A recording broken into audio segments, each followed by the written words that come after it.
Now, let me introduce the control statements and decision-making statements in Python. The conditional statements or control statements in Python are basically used to execute certain block of codes based on specific condition. So in some cases, you may have a logic for you to execute some statements. You need to satisfy some condition. So in order to implement such kind of use cases, we need conditional statements that are provided by the Python programming language to build such kind of logic. So the conditional statements help us to control the flow of a program by making the program behave differently in different situation. So they determine how, when a certain block of code can be executed depending on the condition or on the specification of your logic. They can also be executed repeatedly. So depending on the condition statements, so you can decide whether to implement or execute some statements to address the issue of your problem you are going to solve through a computer program. Python programming language offer a few control statements that include the sequential statements is the default mode of programming by just using the sequential order of instructions that will be executed one by one by the Python interpreter. Those are just simple way of building logic to implement a program, because they will be executed one by line by line, okay, one by one, in the order of appearance in the program. Then the second conditional statement include the case where you have to make some choices, okay, selection or branching. If you have a logic where you need to select some options, Python give us also some statements that can be used to implement such kind of logic. For example, for the conditional statement where you need to choose, you can use if keywords, which is providing a statement to build a conditional statement in Python. If statements can be used alone, when it is used alone, it will be implementing decision-making statement to execute block of code only if a condition is true, okay? A condition is verified. So with if only, you cannot, let's say, take in account the alternative option. So you can only run the program or the statement that will be placed on the branch of the true statement of the if statements. In other cases, you may require to implement some alternative options, okay? If the condition is not satisfied, else, so you take the other alternative. To implement such kind of logic, you can use the if-else statements. If you have some branching, okay, where you have several options, okay, in order to implement such kind of option in terms of false, you want to test another condition, so you can use if else. Okay, I will explain the the structure and the syntax of all the statement in the next slide. So if may be limited for complex and multiple cases, okay? In such kind of situation, if you have to choose between multiple options, if may be difficult to implement such kind of logic, or it can be messy or complex. If you have multiple options, instead of using if statements, you can use match statements. Match statements can give you a way to implement multiple choices option in terms of conditional statements that are required for your solution. If and match can be combined with other keywords like break, continue, test. Those are the keywords that can be also used to change the execution logic of the conditional statements. Then next week, I will cover the other case of control statements, which is the case of repetition. Okay, if you have to iterate several times or loop several times to execute a block of code, you have to use a iterative or loop statements. So this will be covered next week after the midterm exam. So this week I will only focus on the conditional statements that include if and match statements. Let me start with the if statements. Is the most simplest form of conditional statement in Python. This if statement executes a block of code if the given condition is satisfied. The syntax of the if statement is given as follows. You have the header line which starts with the if keywords. Here is the beginning. It starts with if keywords, and then it will be followed by the condition, okay, expression, and then it will end with column, saying that this is a kind of multiple line instruction. You remember last time I mentioned that in Python, every physical line is seen as an instruction from the interpreter perspective. So to tell the interpreter that this is a statement that will go through several lines, okay? So the header line has to finish with the column, okay? And then the column will be followed with one or a set of instructions. But those instructions should be indented. You remember the indentation.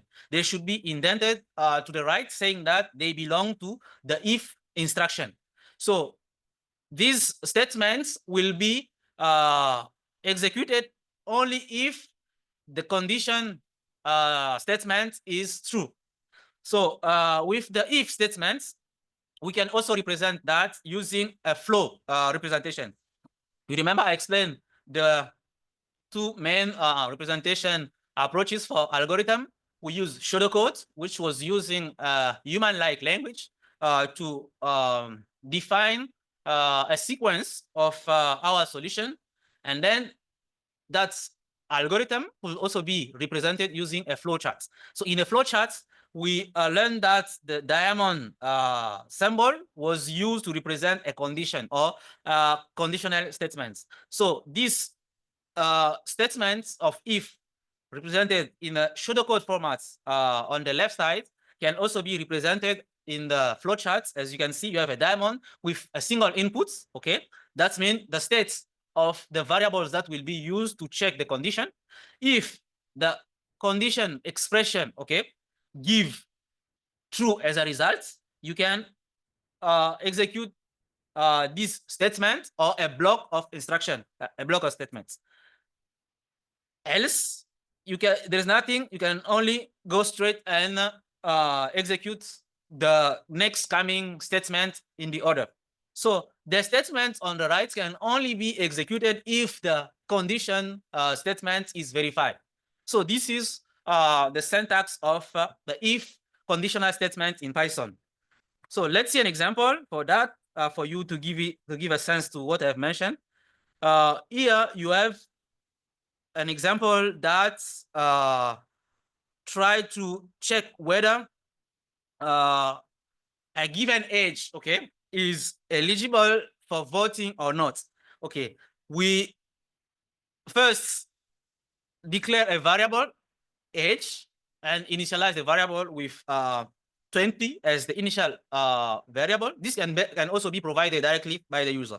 But in this case, just for the sake of showing the use of if statements, I just declare the variable and initialize it. And then I have the if statement that will help building the logic to check whether a given age, okay, is eligible for vote or not. So I have if statements, then after if statements, I have the conditional expression. This expression say that if the value of age is greater than or equal to 18, I have the closing mark, which is colon, then print this message, eligible to vote. Okay, this is the way to implement if statements. Let me show you how it works. So I can run the the Python terminal to show you that's Python. I will be checking directly. Or look at here just to show you the meaning of indentation. I have age is a variable initialized to 20. And then if age is greater than or equal to 18 column, you can see here the Python interpreter directly is expecting to get a sub instruction, a sub statement of the if statement. You can see here you have 3 points. That means indentation, and you can see the cursor showing where the next statement should be placed. Okay, the indentation is very important. And then I mentioned the next statement is to print the message saying that that age is eligible to vote. Okay, then if I run this program, you go to the end and then it's enter. You will see the interpreter has accepted that statement. Since I don't have any other statements, I can just delete those 3 points or just hit on enter key to run my instruction, because when I hit on enter key, the interpreter did not receive any other statement, and then the interpreter will understand that this if statement has only one instruction. As you can see, it shows the result as eligible. If I change the value of age, let's say that instead of 20, I initialize age with 16. I run again this instruction, and then as you can see, when I use the interactive mode, it's almost difficult. I have to type again all the scripts. So that's why I recommend to use whether the VS Code environment with Python scripts or the Jupyter Notebook to be able to reuse again the code. So then I repeat again the instruction. Okay, here when I run this statement, you will see I don't have any output because this condition is not satisfied. So in this if statement, I don't have any alternative. I only execute the statements if the condition expression is satisfied. I hope that is clear. In the other case, I have temperature variable, which is declared and initialized to 30. And then I have to check whether the temperature is greater than or equal to 15. So I use if keyword followed by the expression that will be a condition to be satisfied. If this condition is satisfied, then is the meaning of the colon. Run or execute the next instruction. That will be print it's a hot day. Okay, that is. And then this time I will be using Anaconda with a notebook, so I can be able to use codes. So when I launch Anaconda, because we'll use Anaconda today for the exercise I will provide. So I launch my Anaconda server. When you launch Anaconda, it will pop up in your browser. Make sure you don't miss that. It will pop up a window like this. If you don't have Anaconda installed on your computer, I mentioned last time, you can still use the same environment, which is provided by Google Colab. Okay, to use Google Colab, Google account, just go to Google and then you just Google the keyword Google Colab. This will ask you to authenticate, and then you can access to this environment to make a notebook file where you can be writing the code I'm going to provide for this session. So I will now use the Jupyter Notebook server to explore the place where I want to save my program. I will still using my folder, yes, Python projects, and then I make a new file. I will not make a Python script, I will make a notebook. Okay, so this will be used for me to explain the statements I'm covering today. So when you open a new notebook page, it will ask you to select the kernel that will be running your Python program. Just keep it by default and hit on the button select. Okay, this time I will reduce this one and then check the second example I've mentioned. Okay, in the new cell. Okay, here I have temperature. I want to just explain directly from here. Temperature equal to 30. Then if temperature is greater than or equal to 15, you can see when I hit enter, automatically the cursor has positioned itself inside if, saying that the next line should be indented. Then prints the following message. It's a hot day. Okay. Then when I run this one, you will see here I have a problem. Why? Because the interpreter understands that I have an extra quote. Okay. Here I already have a quote. It means that this quote has been closed by this, but this quote is not closed. So for you to use such kind of special character, for example, you can use slash like this to tell that it should ignore these quotes as the closing quotes for this, while putting backslash like this before this quotes. The interpreter will consider this code as a special character in my text. And then you can see here it works. Otherwise, it will keep giving you the error message. I hope it's clear. This case was for if without any alternative. Now I will explain the statements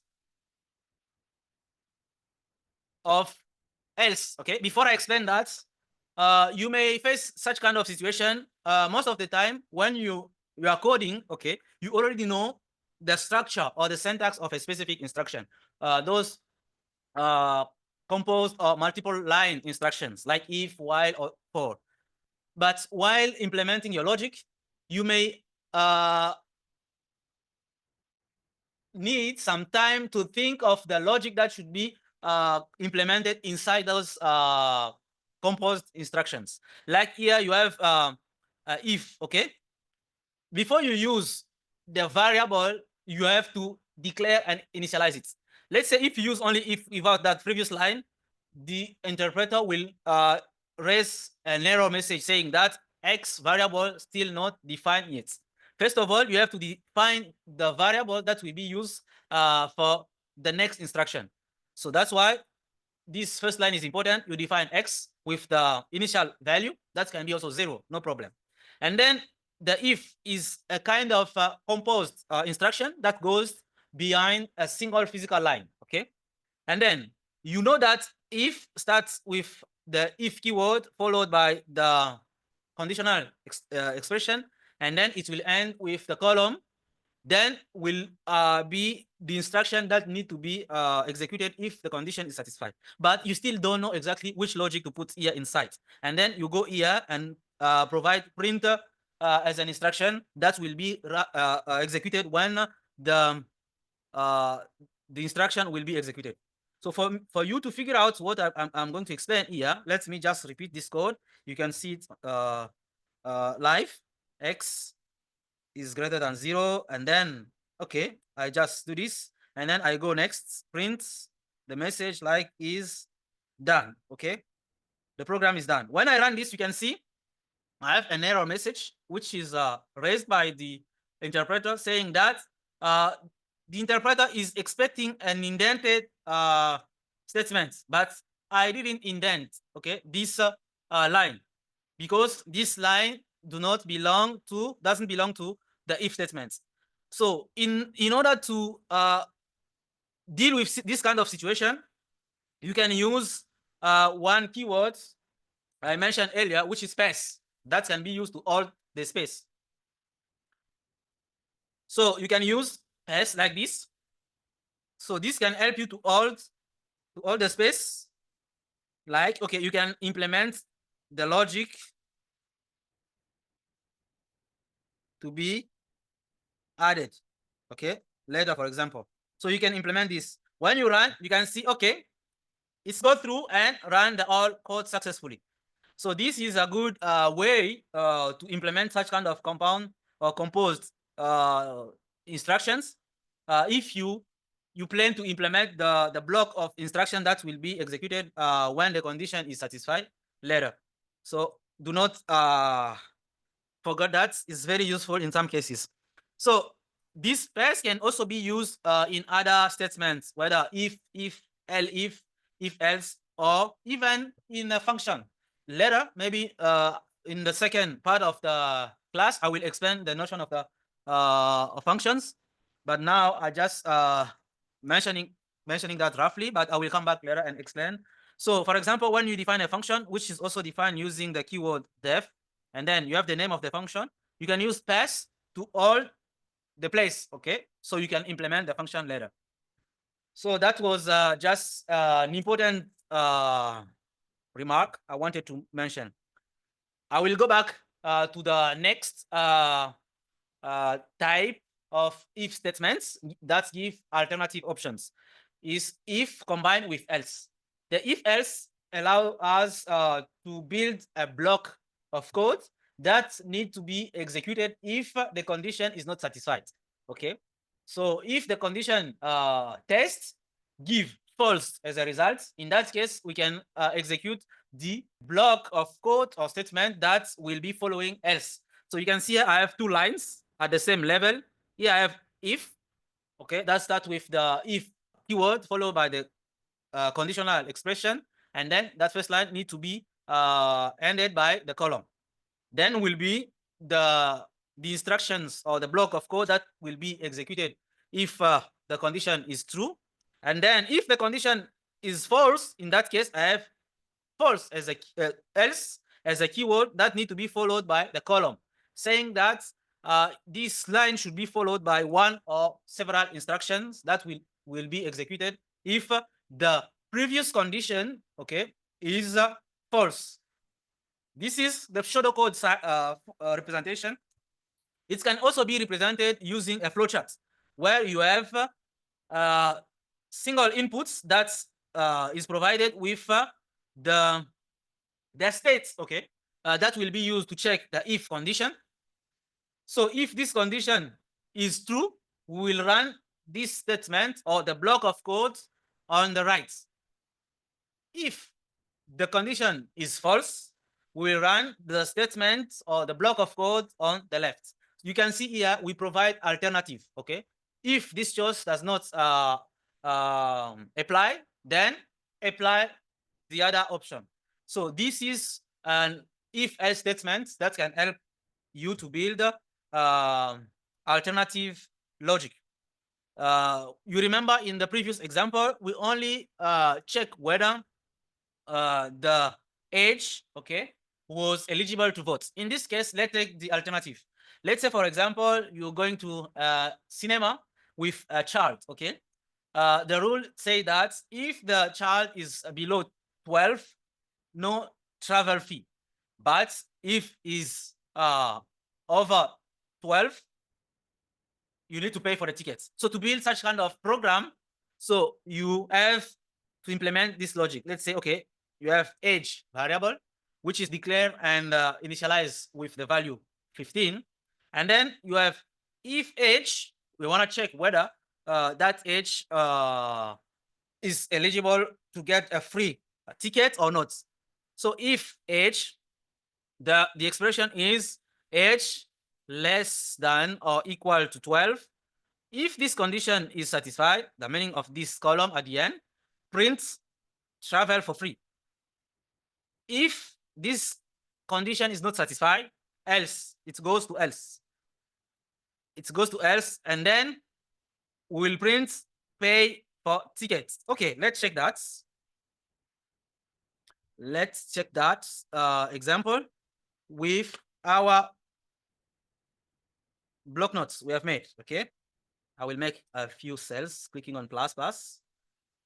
Okay, let me now check for the logic of this example, whether it's correct or not. I have age equal 15, and then if age is less than or equal to 12, you can see when I put column, it's provide indentation and then print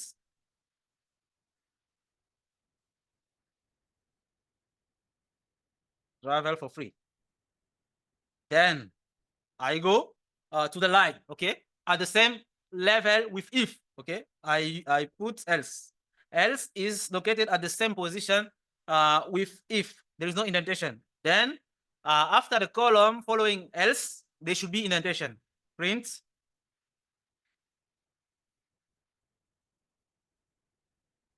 pay for tickets. Okay, let me run. When I run this, to run, you can whether click on play button or just combine shift enter. You can see here the result is not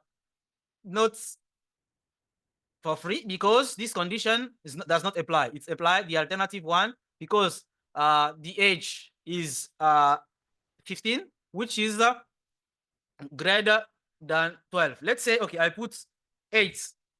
In this case, you will see the condition will be verified, and then the output will be travel for free.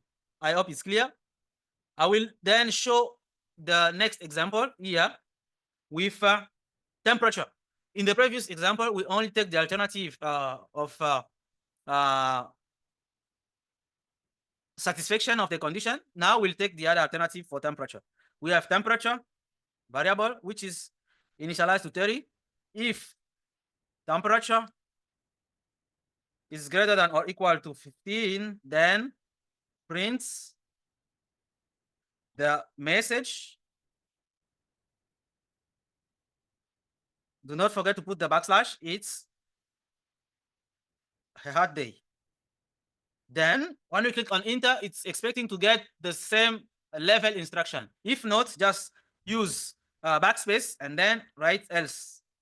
Enter, it will provide indentation and then put the next instruction that needs to be executed if the condition is not satisfied. Say it is a chilly day. Okay, when I run this, you will see it provide me the outputs. It provide me the outputs because the logic it's correct. You can see here the temperature is 30, which is greater than equal to 15, and then here you will see the output is it's hot. Okay, depending on the version of your compiler, sometimes those special characters, okay, may not be recognized. You may maybe receive some notification like this. You see, in this case, although it's run the logic, it shows like such kind of slash space, okay, cannot be. It can lead to some issues. Okay, it can lead to some issues because if you don't put the correct spelling, you can see here there should be space like this, and then put the backslash and the next character, because if you stick it together, sometimes you may face difficulties. So I put that mistake. So you shouldn't do the same mistake. When you use special characters, make sure you provide space before backslash. Otherwise, the interpreter will be raising some warning as it was in the previous execution.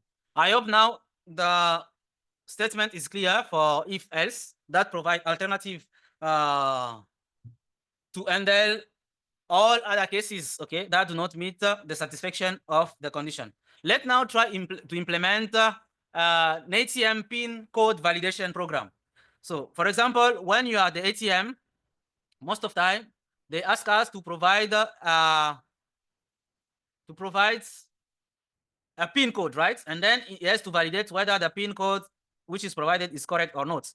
So for us to build such kind of logic, we can use if else to implement that. Okay, let's say I define a variable named pin that will be used to save the pin code that will be provided by the user, and then to communicate with the user, I put a message in my my input statement, like enter your pin. Okay, enter your pin. This is good for communication with the user. And then if the pin is equal to 1234, which is the initialized code, or the code that has been, for example, registered before, and then print access granted. So you can grant access to the user. Okay, access granted.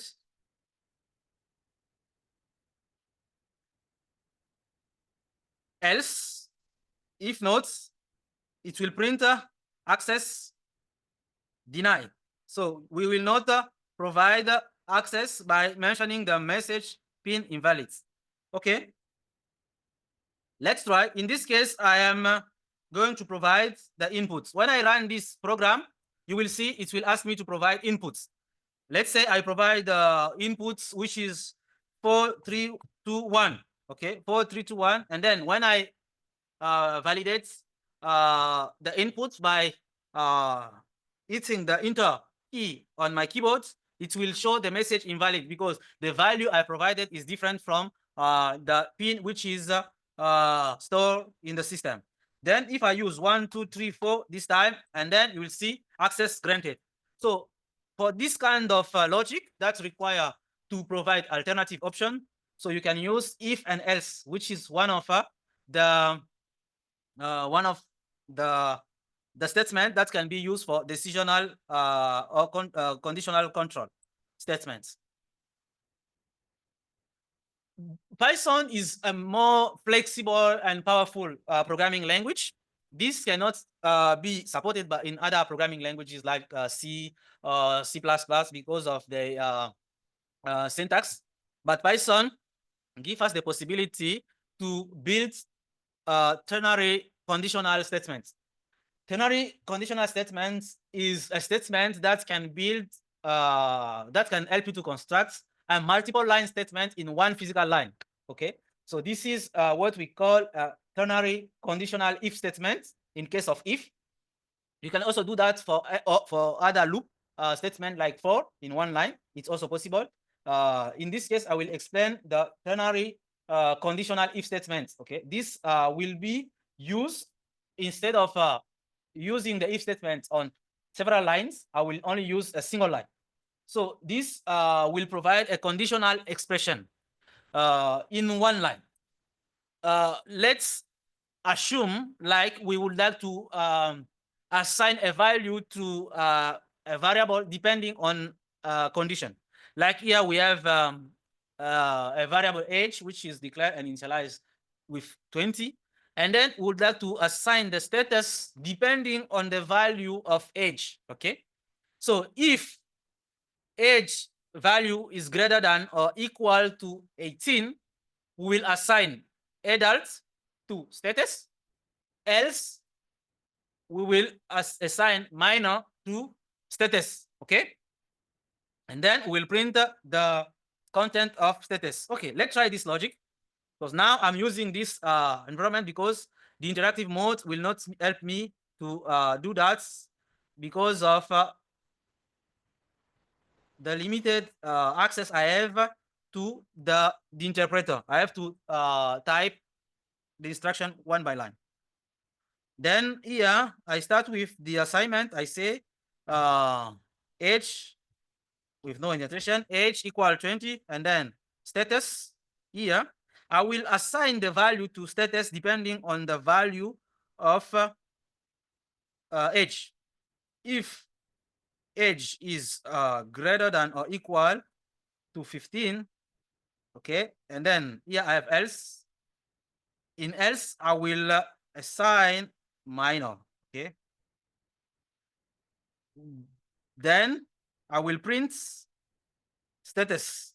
I will print the content of the status variable. I think you have noticed something.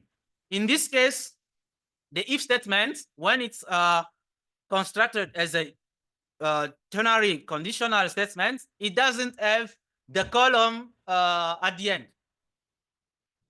It is just considered as a normal instruction. You can see here, I don't have any column at the end of the instruction. Then let's try this. You will see here, it works. So this assignment, conditional assignment, I assign the value of if depending on its value.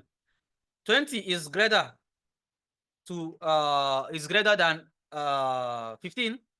The value assigned to status is adult. Let me change it. Instead of 20, I put 12 this time.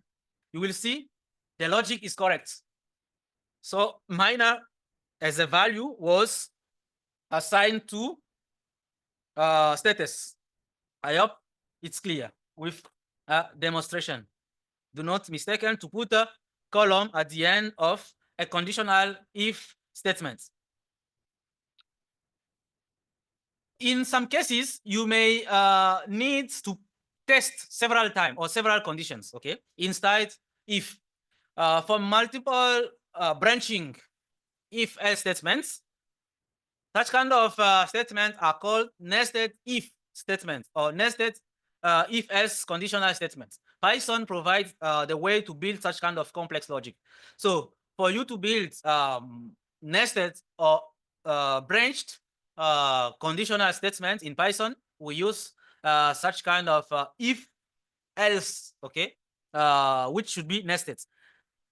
This can help you check several conditions if they are satisfied. For example, the syntax here, you have this if statement, okay?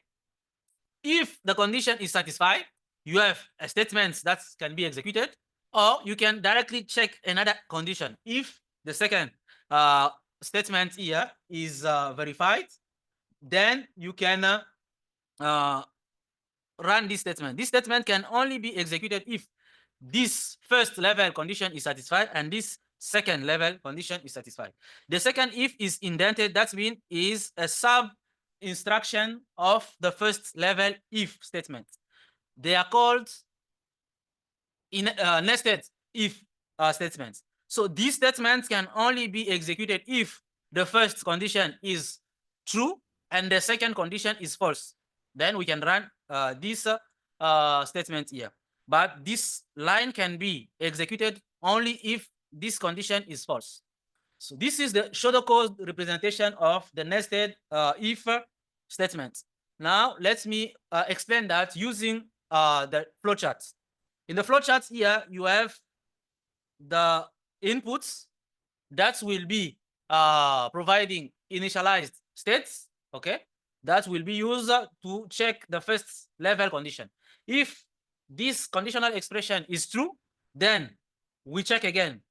If the second if is true, we can execute this block of code or this statement. Else, if the first condition is not satisfied, directly we go to this statement without running or executing the inner statements. Same for this second condition. If it's false, we go straight to the last line without running the inner statements. So in some problem, you may need such kind of logic to build your solution. So let's see that with an example. In this example, we have something which is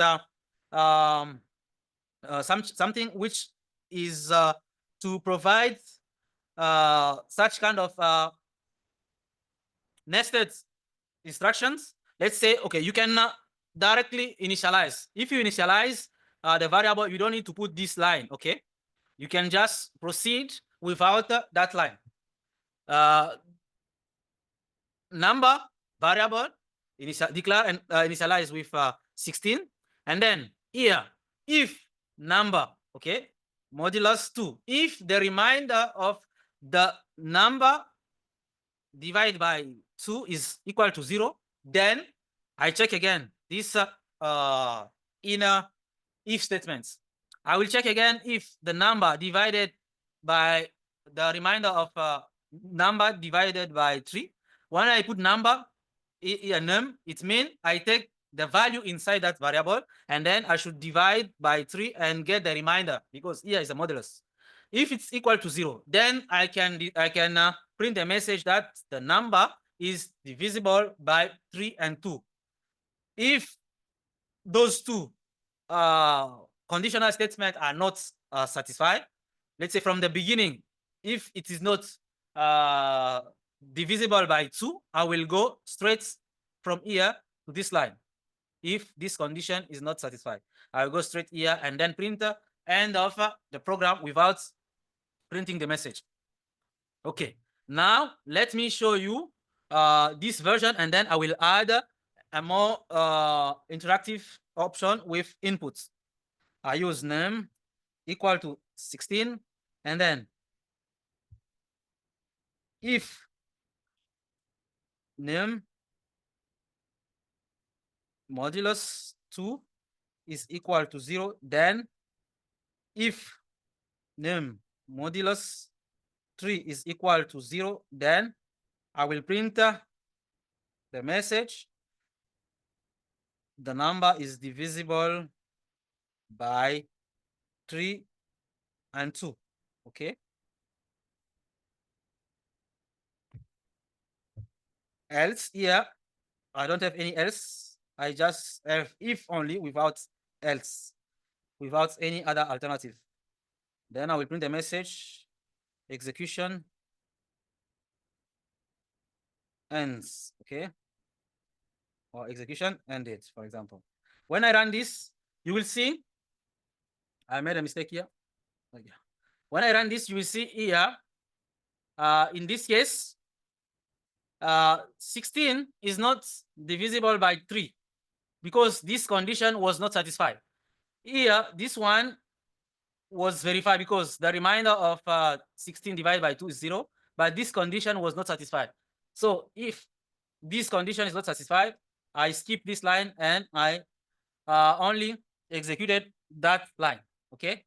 Let's say, for example, I change the inputs. I use 48. When I use 48, you will see 48, it's divisible by 3 and 2 simultaneously. So in this case only, I have this instruction that need to be executed. So adding this line, which I've erased here, you can also make this program interactive using the inputs. Okay, instead of providing or hard coding the value of a number, I can use inputs. Okay, input function like this to ask the user to read the number, enter a number. Okay, then when I use this instruction, you can see now it's much better. It's interactive. I don't have a fixed number, but it's interactive. I can interact with the user who can provide several numbers. Let's say hundreds. When I provide hundreds, it's not divisible by 3, whether the remainder of 100 is not divisible by 3. You see here, all the time, the interpreter will give you a way to track down if you have an issue with the logic. Okay, you have mentioned. You see here, while going down tracking, here I say there is no arguments during the string statements here. So it seems like the number here should be an integer. Okay, you remember in this case you have to use the casting method I showed you, so you can only store integer value in the num. Okay, I will elaborate more again on such kind of cases. All the time, if you have any issue with the logic of your program, the interpreter will always give you the error message why the program is it doesn't work. In this case, the logic is correct, but the problem was the type of the value which is provided here. In this case, I have to cast this inputs as an integer, then this logic will be applied. Because if I provide a string, This logic will not be applied. Yeah, that was just a particular case. Then I go next. There is another example for nested if. With this example, I can check whether given age can be classified as senior to get discount or non-senior to be not eligible to get a senior discount. So same, I use two if statements. In the previous case, I use only if, but in this case, I use with the else. Okay, if else. So that means for me to run these statements to get 20% senior discounts, I need this age to be greater than 50. And then if that person that is not a member, in that case, they can get only 20%. If it's a member, okay, it can be eligible to receive discounts. This is member is Boolean type. That can be true or false. It can change. So in this example, you can see I have age, which is declared and initialized with 70. And then I initialize also is member as true. So as long as this is member is true, if this first condition is verified, I can get 30% discount as a senior. If the age is below 60, I cannot get the discount and the message will be not eligible for senior discount. This is the second case for nested if combined with else. In another example here, we have a program which is used to classify grades. Okay, for given score, this is the solution to what I've mentioned earlier. So we have to cast also, in this example I've mentioned, we have just to cast this input value as integer for the program to work. Okay, I wanted to explain when I will reach this space. Let's say, for example, if you cast this one and fix to get only integer values like this, if I provide hundreds, you can see now it works. Okay, the solution of the problem I mentioned earlier. I think you can test all the program I've mentioned, because if I have to check all the examples, we will not be able to do the exercises I've prepared for today. Let me just take few. I will just show you how to test this if else with this example, with this demonstration. Age equals 70, and then this is a Boolean variable which is initialized to true, and then if age is greater than or equal to 60, then if is member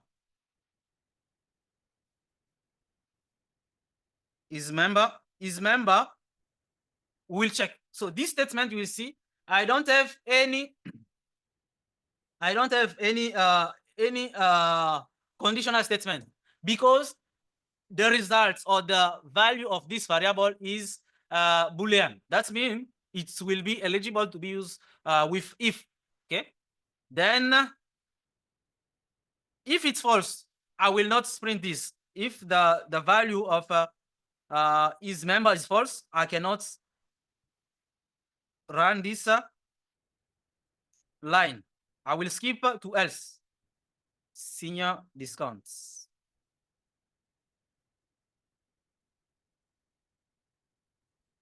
Then else, here I will print. You can get 20% senior discounts. Okay, if both conditions are not satisfied, then I will show this message. You are not eligible for a senior discount. Okay, let's check whether the logic is correct. I will run it. You will see the condition is satisfied. Okay, to make it interactive, I just copy and use the I will use the inputs. Remember to cast. The age is always integer. And then I will use inputs. I need to print a message. Enter your age like this. And when I run, it's now interactive. I can provide the age like this. 100, it's eligible. Then I can provide 50. 50 is below 60. 50 is below 60. And then when I run, it shows the message not eligible for senior discount. For such kind of logic, you will see how you can build that. This is another example for grading. We have covered this example several times. For a given score, okay, we need to be casted as an integer and store in this score variable. Then we'll check. You will see here I have many nested if conditions like this. Different level.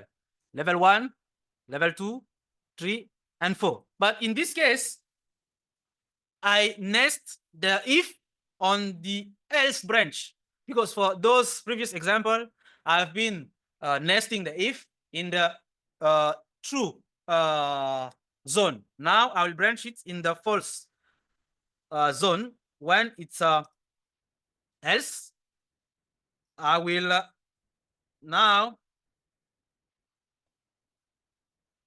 show you this example live. Score equal inputs. I cast the inputs to receive only integer values with the message enter your age. Okay. Then I will check if score, okay, is greater than or equal to 90. I will grade that score as A plus. So grades will be A in this case. Okay, else, same level with if. I check again a nested if score.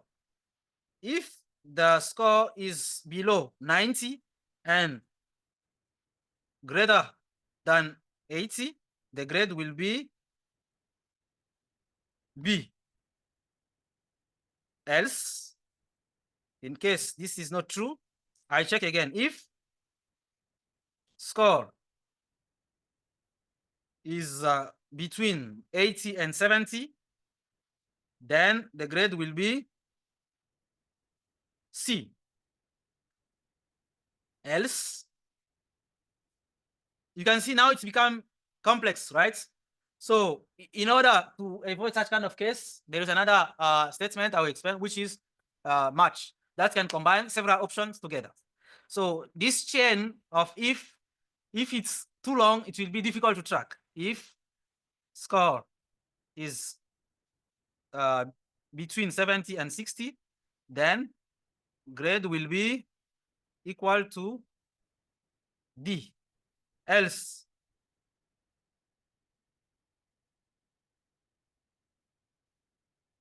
grades will be equal to F. Then I will print the results only after checking all the conditions. Okay, all the conditions, and then I will print F mean I will be formatting this content. This is the formatting flag in Python. When you are going to combine texts with values coming from variables, you use the F, okay, before the quotes, and then you can use those bracket like this to all the place where you want to place the value from the variable like this. So grades will be placed here. Then okay, this is the all logic. I will test whether it works. Okay, it works.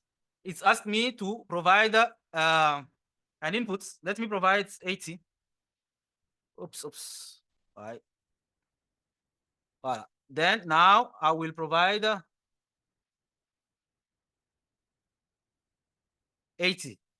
Okay, when I provide 80, you will see 80 is classified as B. Okay, that means my logic worked very well. So F will be, this line will be executed only if all those conditions are not satisfied. You can see I have a chain of if else statements. Okay, so this can help you to build more sophisticated program. So in terms of representation using the flowcharts, is like this. I have these states, okay, initial states, and then I check the first condition. If it's satisfied, I can run this. If not, I check again. If it's satisfied, I run this. So this one can be executed only if all the conditions are not satisfied. And this is the syntax in terms of pseudocode representation. In this case, we'll use elif. Elif is almost similar to if else, but with elif, the condition will be executed only if the condition is true. And the last option will be else. So this can help us also to build multiple check condition. Okay, like this. You have a beginning, you check the first condition. If it's true, you can run the statement. If it's false, you check again the next level. If this one is true, you can run this statement, and then you check again until you check all the conditions. If they are not satisfied, this statement can be only executed if all the conditions are not satisfied. This kind of logic can be built with if, elif statements. Okay. This is basically important to know. I will show that with an example. In this example, you have seen in the previous example, I use the if else. In this case, I will just use if without using else. If when the condition is not satisfied, before I was going to the line else and then if. So I wanna delete the else line, just go straight to if and line, combine else line and if in one line. So this is implemented using this elif. That means else and if, two lines in one. So if this statement is verified, I will execute this instruction. Grades will be assigned to A. Else if those two lines in one line score, I check again. You can see now it's a bit simple. I can directly correct this one and show you the difference. See here. I would like to combine those two lines in one line with else, elif. You see? So it makes it optimal. So I just take this one and then I delete. I combine those two lines in one, and then this one should go here at the same level. Then I combine. I go to the first level, same level with the previous if, and then I put the next line like this at the same level. No indentation for elif. Okay. There is no indentation for elif. All if and if should be at the same line like this. You remove this, and then there is no indentation. It should be at the same level. Then this should go here, and then I combine. So the else, only the last elf will have this f. Okay.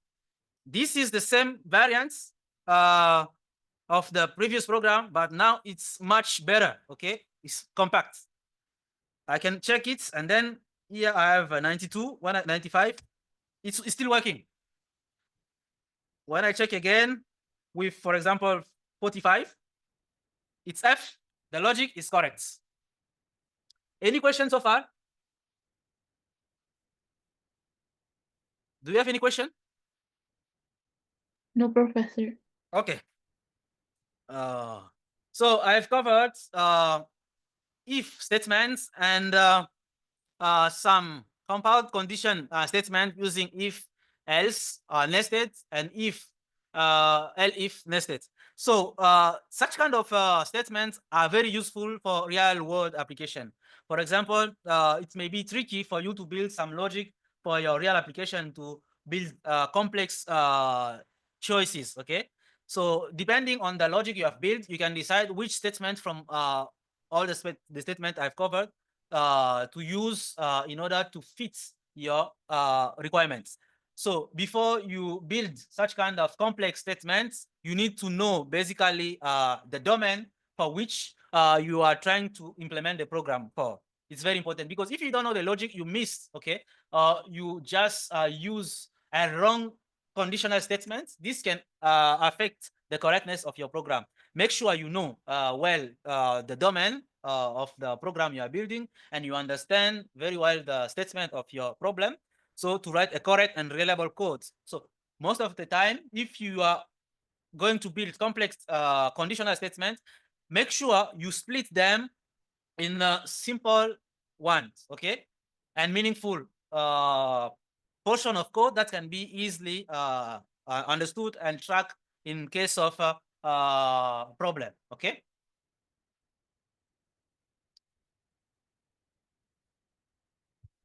Then an example for a useful example that can be implemented is to build a logic, okay. To build a logic, for example, that can be try to classify a number, okay, whether it's positive or negative, okay. For such kind of example, we may use this script. You have two variables, number one and number two. They are integer. I use casting approach, and then they should be provided by a user. I use inputs and then input function. Then I will check, okay. Here I'm combining more than one conditional expression. I have to check whether the number is both positive and negative, okay. Then I have to check whether the number 1 is greater than 0. If it's greater than 0, okay, it's positive. But if it's greater than 0 also, that means number 1 and number 2 both are positive. If they are below 0, it means number 1 and number 2 both are negative. Else, if those two conditions are not verified, that means no number is 0 or positive. So in order to build such kind of logic, you can use compound conditional statement, where you will use logical operators like and or to connect those conditional statements, okay. With this example, let me type it, so you can also check it on your site.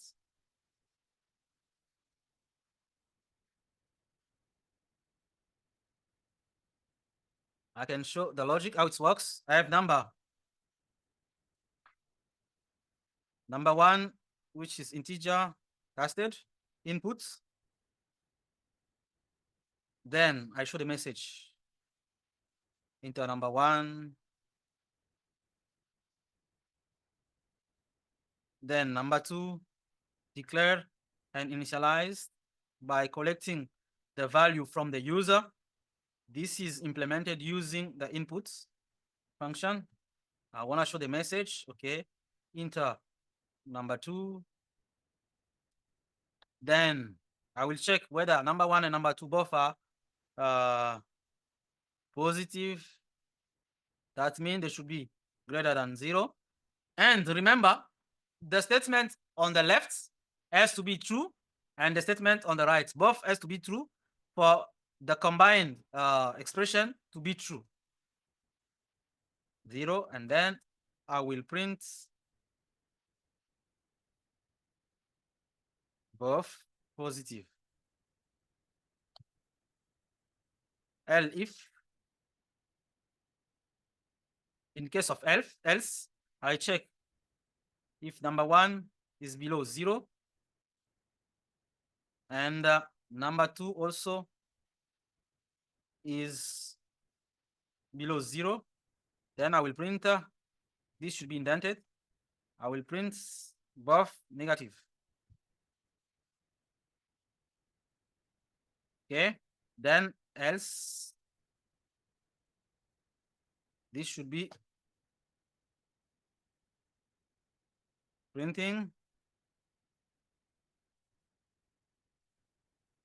no one. Okay, just like this. Okay, let me check. I have a syntax error here. I mistaken. Instead of and, okay. Now when I check this one, the logic, the program ran correctly. Here you can see my program running. Okay, it's asking for inputs. If I provide 10, number 1, and then 20, both are positive. I can check this time, 10 and minus 2 for number 2, no one. But because it showed no one, in this case, the first condition, although number 1 is positive, I use the AND operator.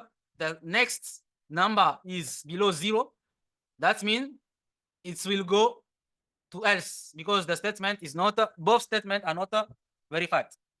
After covering the conditional statement with if, and then if else, that give alternatives, and then we have seen how to combine several conditions to make nested conditional statements using if else, and then if else.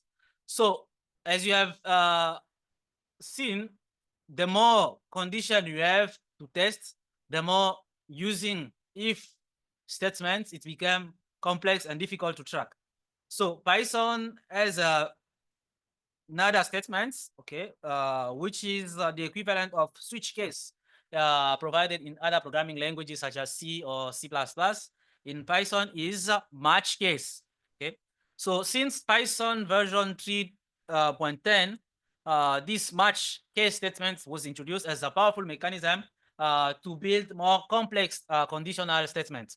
So it allows us to perform more compressive and complex checking statements that has to cover multiple options, and it's easy to read and track the states while using these statements.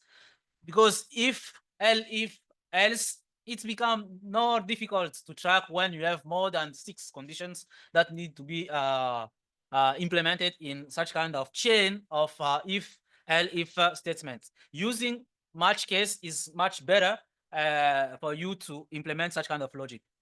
The match case statement in Python can be represented in the syntax shown as a form of pseudocodes on the left side, where you have the keyword match, okay, which is used at the beginning of the statement, and then you have to provide the subjects which should be used to match the cases, and then the header line has to finish with the column saying that this match case statement is a multiple line statement. After this column, it will be expecting to receive the keyword case, okay, that will be implementing different patterns, okay, like pattern 1, pattern 2, until case with underscore. Case with underscore is the default case wildcard.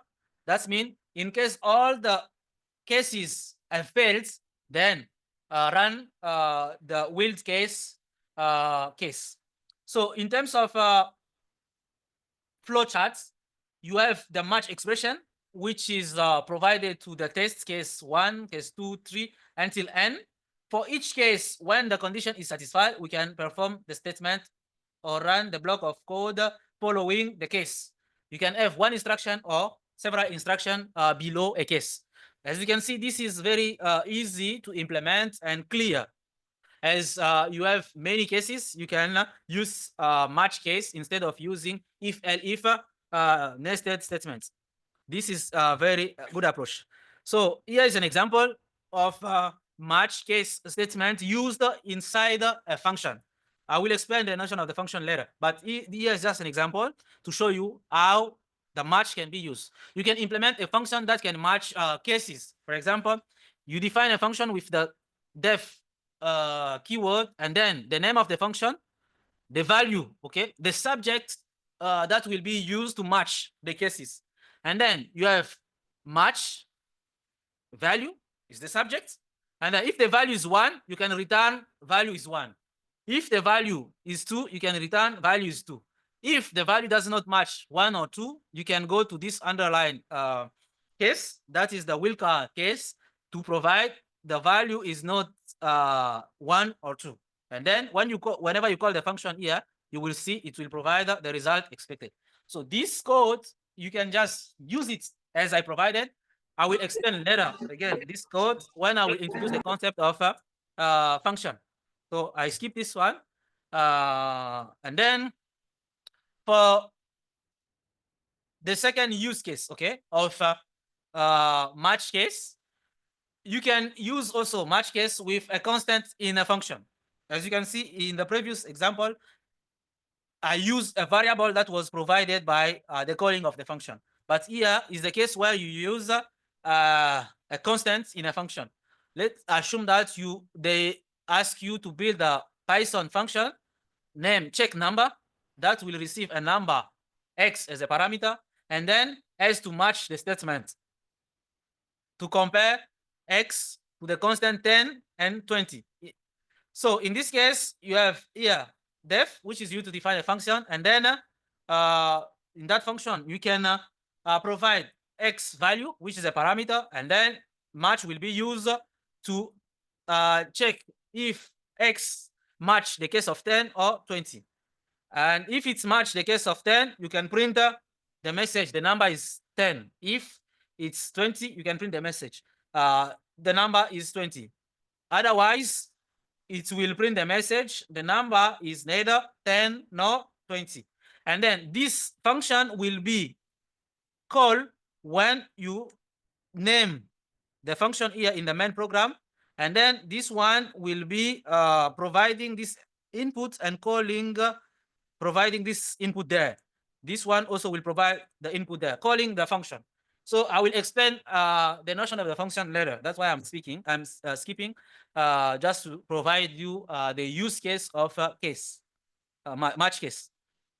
In a function, greets person. Let's say we want to build a function. You remember at the beginning, we were writing a function that was a program that was greeting people. Like you ask the name of the user, and then you print hello and the name of the user. So in some cases, they may ask you to build a function. Okay, that's greet people.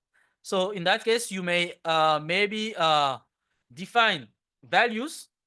Okay, let's say that will be used to match the statements provided by the user. For example, you can specify A and B matches, okay, cases. Then print personalized greeting whether A or B case are verified. If the value provided by the user does not match whether A or B, you can go to the will card and then print hello stranger. Okay. This is basically the example. I'm going to code that quickly so you can see the way it's worked. So this is just a short program that greets people using the match function.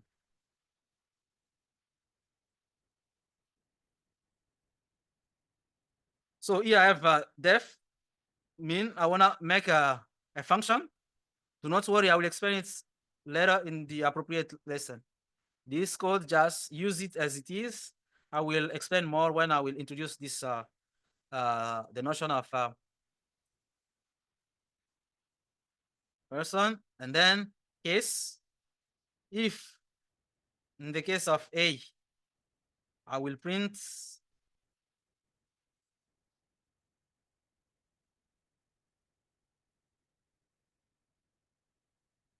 hello A. Case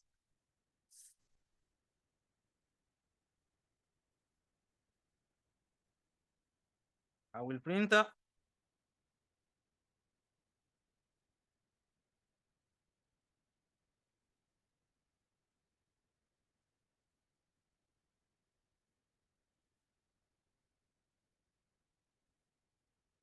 okay, here is my function. And then in the case where A is not B or A, I will go to the willed case and then print hello stranger. Okay.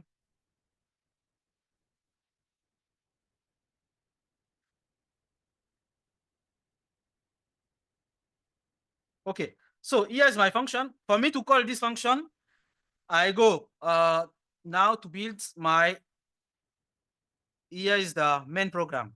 Okay. So you remember we are using inputs or outputs. Those are also programs which are already built in the Python interpreter. Let's say that we are building our custom function like greets.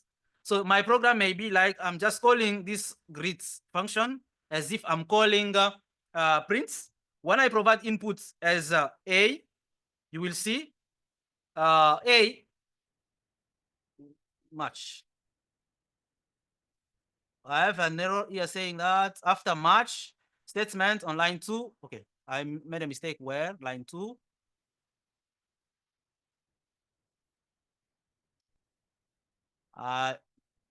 There is no indented block. Okay, match. You can see here, I didn't indent this block. Okay, it's very important. So the match as a multiple line instruction, the case should be indented. Okay, that's why it didn't work. When I run this one, you can see now it's show this message hello A.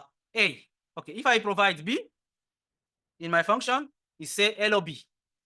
If I provide another value than A or B, it will take hello stranger.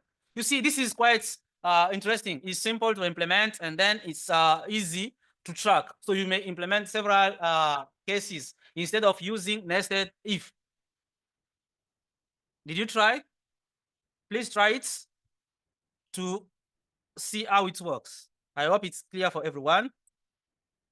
So you can also use cases to implement, for example, a program that receives an integer value and then check to match the week of the day. So you encode a function which is called weekday, which has to receive a number as n parameter because it's a function. A function is just a subroutine. It's a small part of code which can work independently, but it is called in the main program. So you have the function which is called by its name. When I call in my main program main, I call week, providing a value, it will call this one. And then to define a function, we use a def keywords, and then the function receive a value. The value will be given to match statements, and then it will match cases. Depending on the value that will be provided by n, we'll select between those 7 cases. Okay, if it's 1, it will be Tuesday. If it's 3, it will be Thursday, and so forth. So here is the use of my function. I can use it inside a print. Okay, this is an example to show you how you can use multiple branches with match case. Okay, let's implement it again. Def weekday that receive n as a parameter, a variable. Then indentation, that means the next line belong to this part of the code function. Match n indentation cases. Case 1, case 0. I have to return. Okay, I have to return Monday.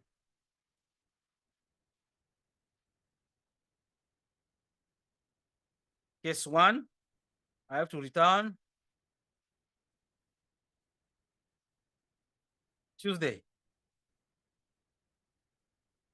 Case 2, I have to return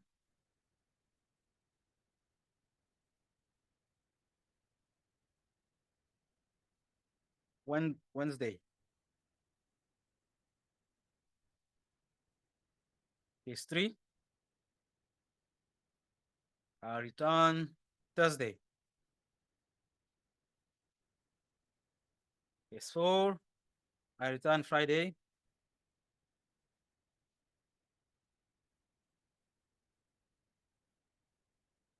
Case 5, I return Saturday. Case 6, I return Sunday. Then when is not one of these options, this is the default case, underscore, use underscore for the wild case, invalid day. Okay, this is my function, which is defined. And then from here, I will write my main program. Here is the main program, okay, where I can use the function. So I can call week using prints. When I want to print the day, I provide the inputs. Weekday. Okay, let's say it's 5. When I call 5, okay, I mistaken somewhere. I missed the column. Where is the place? Line 1. Okay. Line 1 here, I missed that detail. You see, when I provide the value of n, 5, and calling this function, it will match this case, Saturday. If I change it, I use 2, it will be Wednesday. If I use 6, it will be Sunday. If I use 7, it will be nothing. It will go to the will case. It will take invalid day. So you can see here, I've shown you how to implement multiple choices, okay, using match case statements. Is it clear? Do you understand? Okay, I hope everything is fine. I can go ahead and elaborate more on the use case of match case. I've shown just simple way to use match case in functions. Match case can also be used with logical operators like or, and, all the logical operators we have seen to group cases together. So the statement can be used to combine multiple patterns together using logical operators.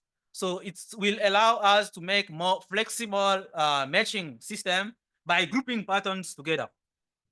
Here is an example where you can check, for example, the matches depending on the value which is provided to the function. Here you have a function which is called num check, and then it's received the value as a parameter through x variable. This function has to match x in case of 10 or 20 or 30. So in case the value is 10 or 20 or 30, we will decide that the value has matched and print the value that has been checked. If the value does not match 10, 20, or 30, in that case, we will print no match found. So in order to use this function, we have the call, which is made by the function and providing a value. So this part should be located in the main program. This part is the definition of the function, okay? So I will elaborate more about that in the function module. So let's test it, okay? Here we are, def num underscore check, okay?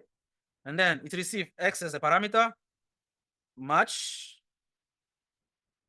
x within the first case, where 10, this line mean or, you remember, is the symbol of implementing the logical or. You can find this straight line on the key located on the top of enter, below backspace, and close to delete button if you use the QWERTY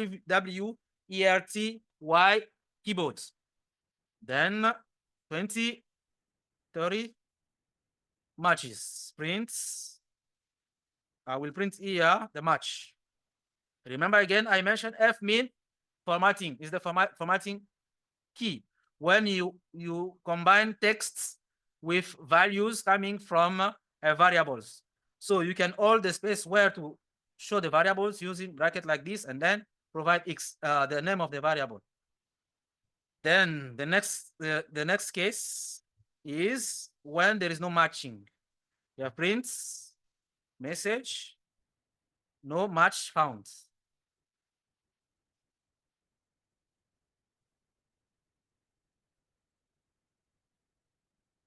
No match found.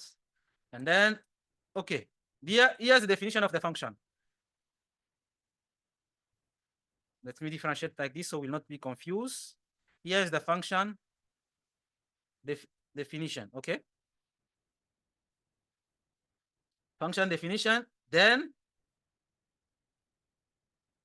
function call in the main program. Okay.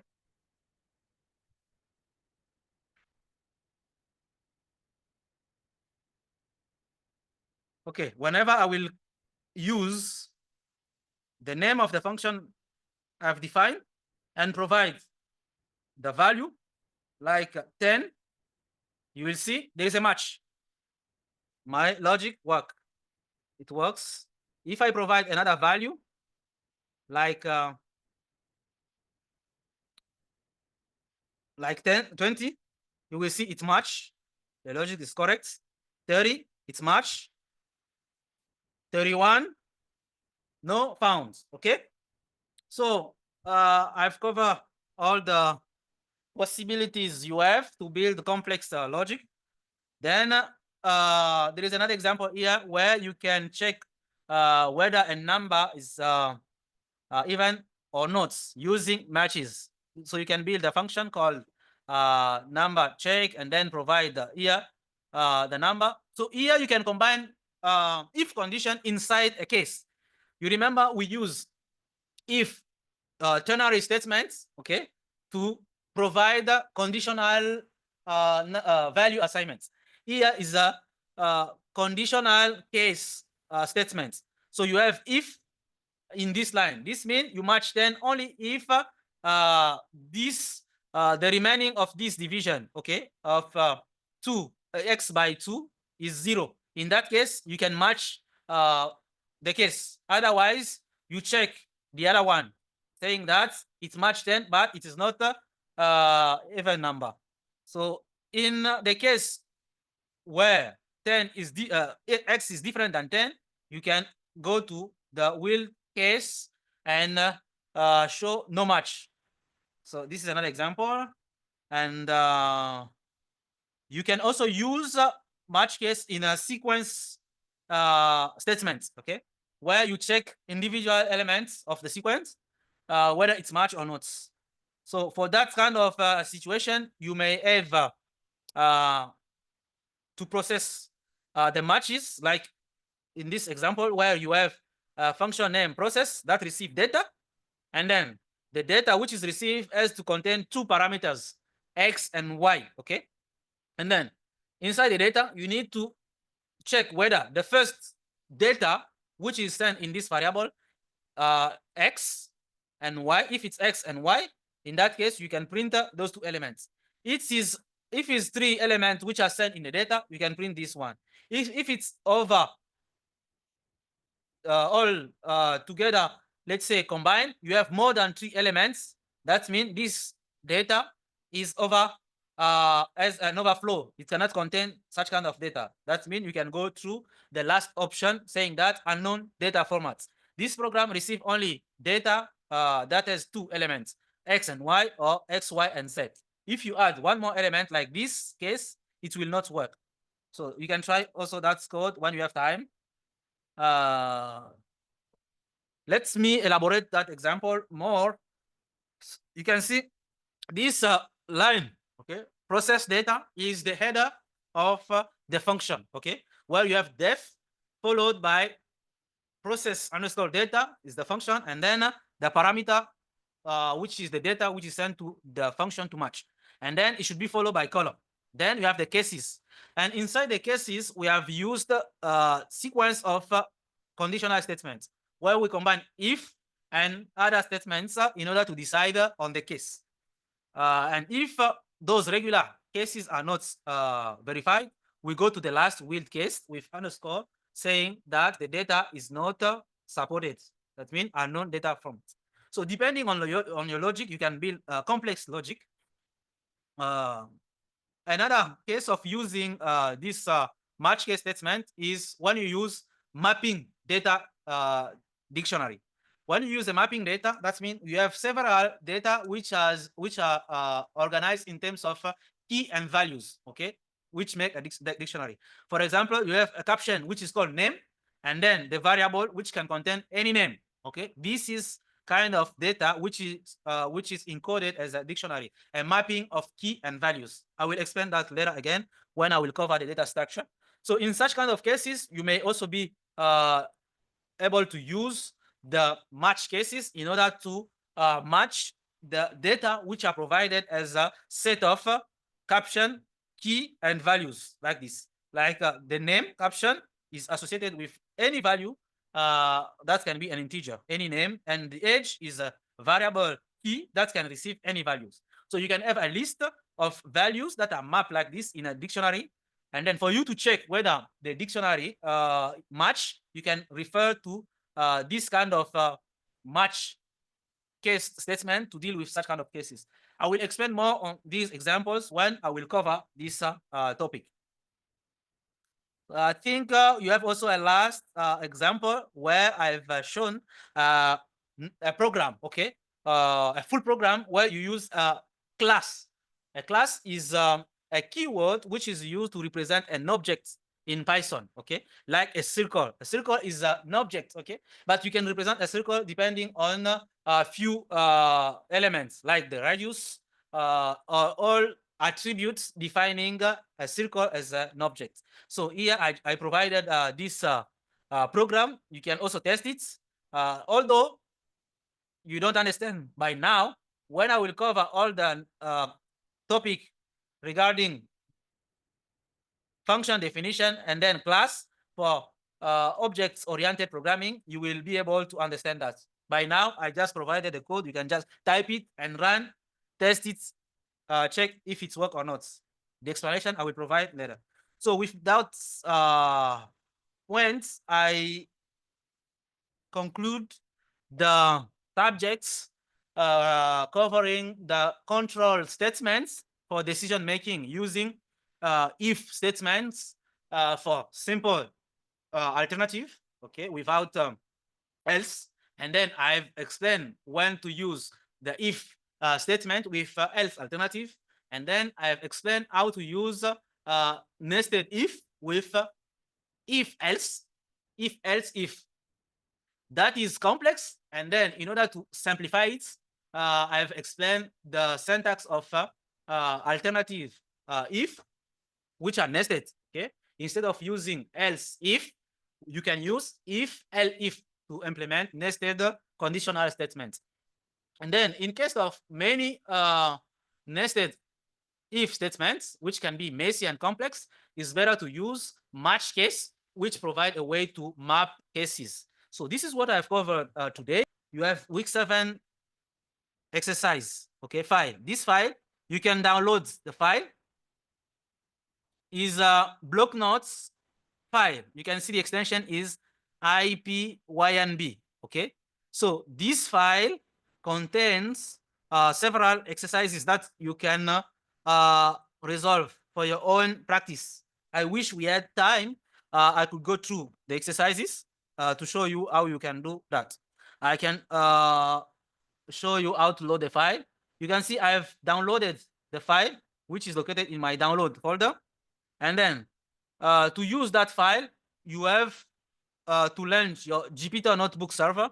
Let me save this one. This is week 7 tests practice. Okay. When you launch your Jupyter Notebook, I've explained your Jupyter Notebook server, you will be able to navigate to the place where you have downloaded your file. The file is in downloads. I click here on the download folder. I can see the file which have been downloaded. If it is not seen because you have opened the server before, in this case, I can just refresh it.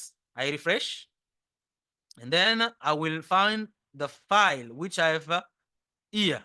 Is week 7 coding exercise. And then after selecting the file like this, okay, I can upload. You click on upload button. When you upload the file, it will ask you to explore the place where you have stored your file. Is in download. Here's the file. And then it will ask you to upload the file. When you upload the file, it will open the file in the new tab. Okay, that's the first approach. In another approach, for you to load the file, you can just go to File, okay, and then open from path. This is the simplest way. Just go to the file, open from path, and then here you have the path to upload the file. The path should go from here. You have downloads. In download, for example, here you have this file. It should be like this: download slash, and then the name of the file, which is this. Okay, which is this. So it's easier for you to upload and play with that. So simple, right? Try first to upload the file. If you cannot, I can help you to do that.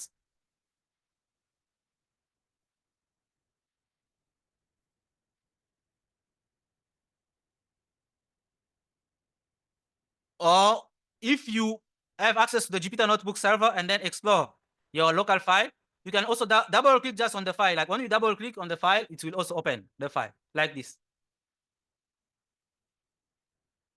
So you can choose which one is simple for you. So just go explore, find the location of the file, and then double click. You will open it in a browser like this. So you have a series of 20 exercises you can play with. So we can maybe resolve some of them in the remaining time. We have at least 10 minutes. I will show you how to resolve those questions. First of all, make sure you understand the question. The question here is: write a Python program that asks for users' name and age, then prints them in a sentence. Okay. I provided also some example, like inputs. You provide name and then age. Then you put in the sentence like this. Then for me to input the name, I need to define a variable.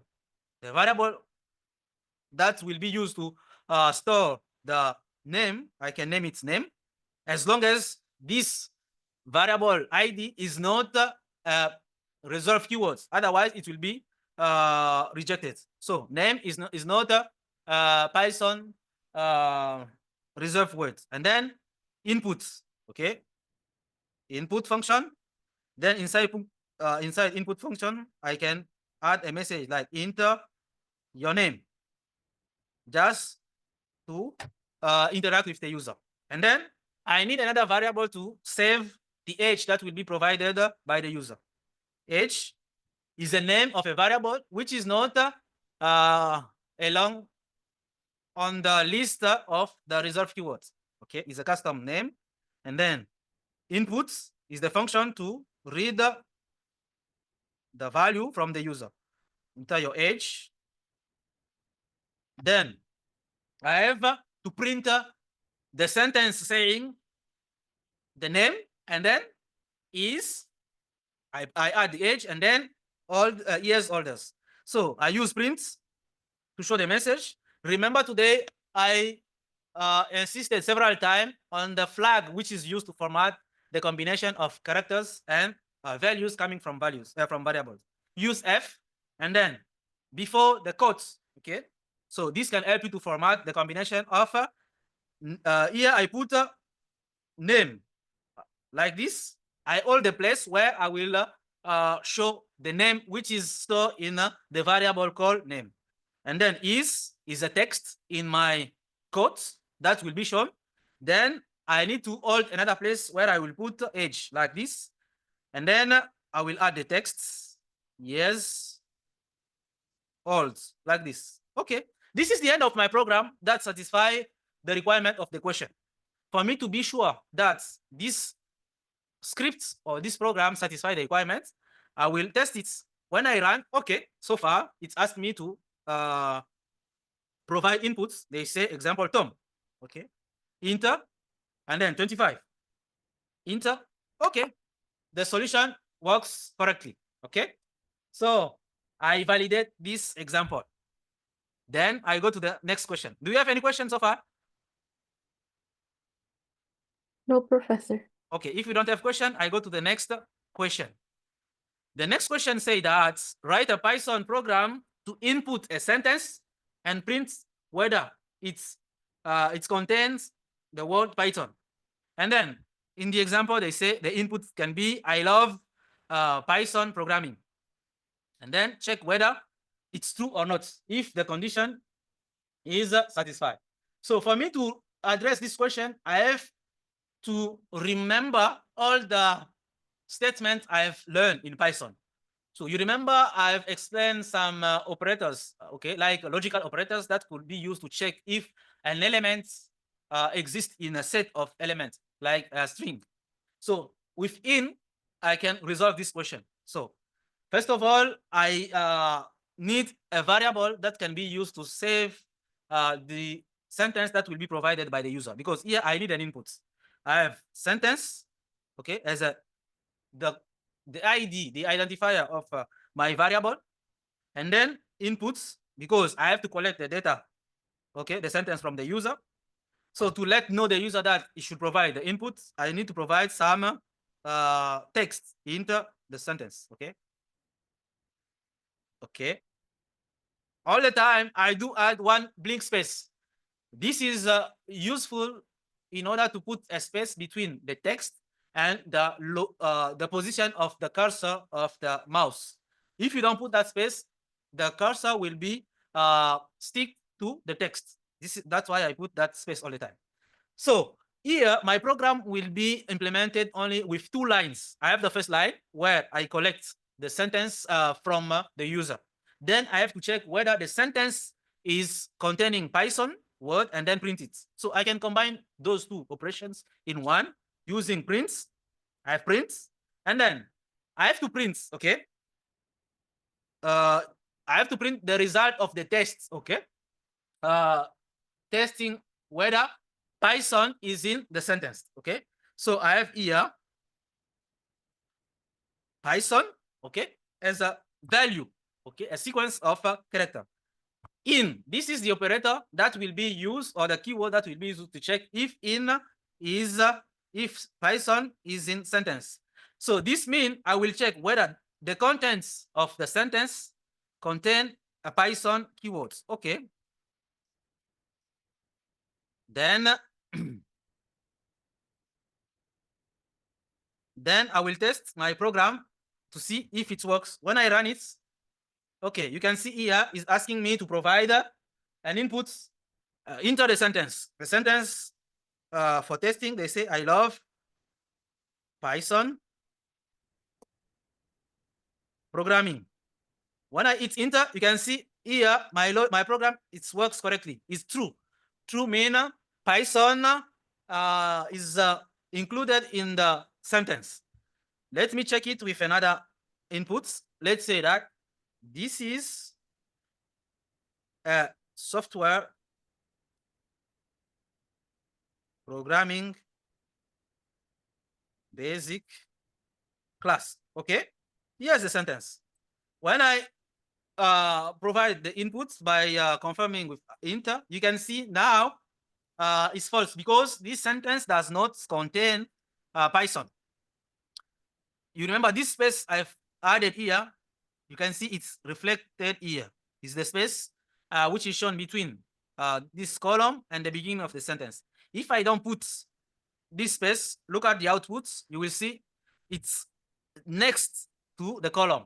Sometimes it may be uncomfortable. So this is Python. You will see this time it's also false, although I provide Python in the sentence. It's false because Python here is small letter. You remember I mentioned several times that Python is a case-sensitive programming language.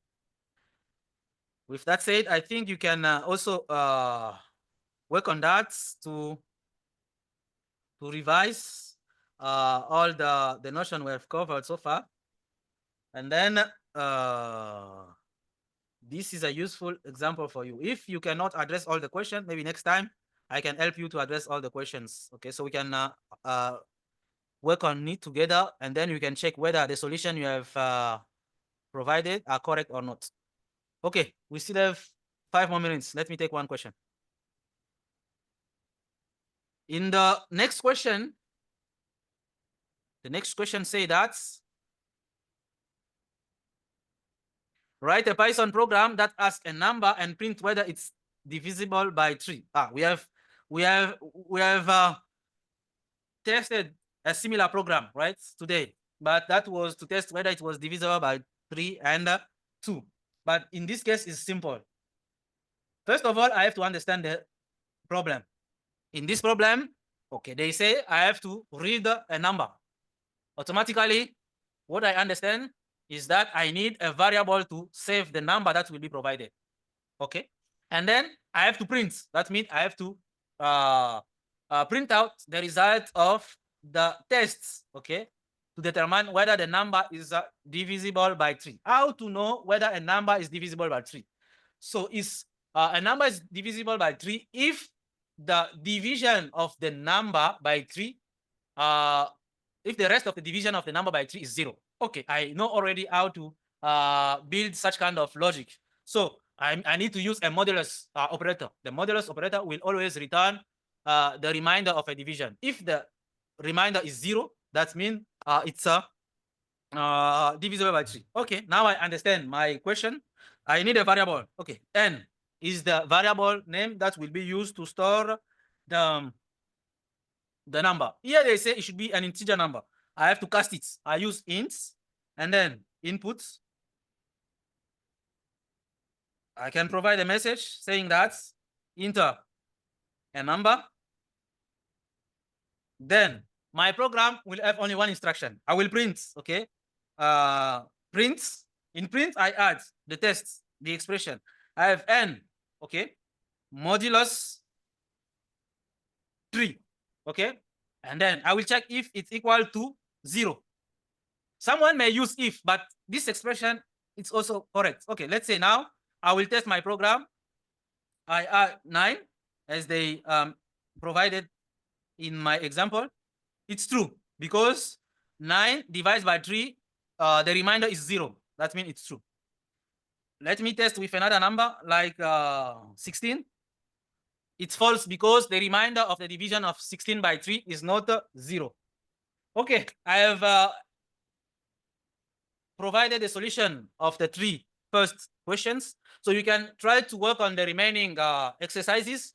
And then next time I can go through and then give you some solution. And then you can compare the solution I will provide if they are aligned with the way you have resolved those questions. I think we can wrap up by here today.